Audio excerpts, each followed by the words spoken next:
ಎಲ್ರಿಗೂ ನಮಸ್ಕಾರ. ಸಮ್ಮರ್ ಶುರು ಆಗಿದೆ. ಇನ್ಸ್ಟಾಗ್ರಾಮ್ ತೆಗೆದ್ರೆ ಇದರದ್ದೇ ಒಂದು ಟ್ರೆಂಡು ರೀ, ಕಬ್ಬಿನ ಜ್ಯೂಸು ಅಂತ. ಟ್ರೈ ಮಾಡೋಣ ಅಂತ ನಾನು ಟ್ರೈ ಮಾಡಿದೆ.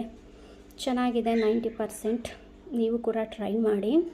ನಾನಿಲ್ಲಿ ಮಿಕ್ಸಿ ಜಾರ್ಗೆ ಸ್ವಲ್ಪ ಪುದೀನ, ಶುಂಠಿ ಮತ್ತು ಅರ್ಧ ಹೋಳಷ್ಟು ನಿಂಬೆಹಣ್ಣಿನ ರಸ, 1 ಸ್ಪೂನಷ್ಟು ಬೆಲ್ಲ ಹಾಕ್ಕೊತಾ ಇದ್ದೀನಿ. ಸ್ವೀಟು ನಿಮಗೆ ಎಷ್ಟು ಬೇಕೋ ಅಷ್ಟು ಸ್ವೀಟ್ ಹಾಕ್ಕೋಬೋದು. ಮೇಯ್ನು ಬೆಲ್ಲನೇ ಇದಕ್ಕೆ ರುಚಿ ತುಂಬ ಚೆನ್ನಾಗಿ ಕೊಡುತ್ತೆ. ಬೆಲ್ಲ ಮತ್ತು ಶುಂಠಿ, ಸ್ವಲ್ಪ ಐಸ್ ಕ್ಯೂಬ್ ಹಾಕ್ಕೊಂಡು 1 ಗ್ಲಾಸ್ ನೀರು ಹಾಕ್ಕೊಂಡಿದ್ದೀನಿ. ನನಗನ್ಸೋ ಮಟ್ಟಕ್ಕೆ ಇದು 2 ಗ್ಲಾಸ್ ನೀರು ಹಾಕ್ಕೋಬೋದಾಗಿತ್ತು, ಚೆನ್ನಾಗಿರ್ತಿತ್ತು. ಇನ್ನೂ ರೆಡಿಯಾಗಿದೆ ನೋಡಿ ನಮ್ಮ ಕಬ್ಬಿನ ಜ್ಯೂಸು. ಸೂಪರಾಗಿರುತ್ತೆ. ಈ ಸಮ್ಮರ್ಗಂತೂ ಕೂಲಾಗಿರುತ್ತೆ. ಟ್ರೈ ಮಾಡಿ ನೋಡಿ. ನಾನು ಸ್ವಲ್ಪ ಮಾಡಿಫೈಯಾಗಿ ಮಾಡ್ಕೊಳ್ಳೋಣ ಅಂತ ಹೇಳಿ ಸಬ್ಜಾ ಸೀಡ್ಸ್ನ ನೆನೆಸಿಟ್ಟಿದ್ದೆ, ಅದೊಂದು ಸ್ಪೂನ್ ಹಾಕ್ಕೊಂಡು ಕುಡ್ದೆ ಕಣ್ರಿ, ಸಕ್ಕತ್ತಾಗಿತ್ತು. ಟ್ರೈ ಮಾಡಿ ನೋಡಿ. ಇಷ್ಟ ಆದರೆ ಲೈಕ್ ಮಾಡಿ, ಶೇರ್ ಮಾಡಿ, ಕಮೆಂಟ್ ಮಾಡಿ.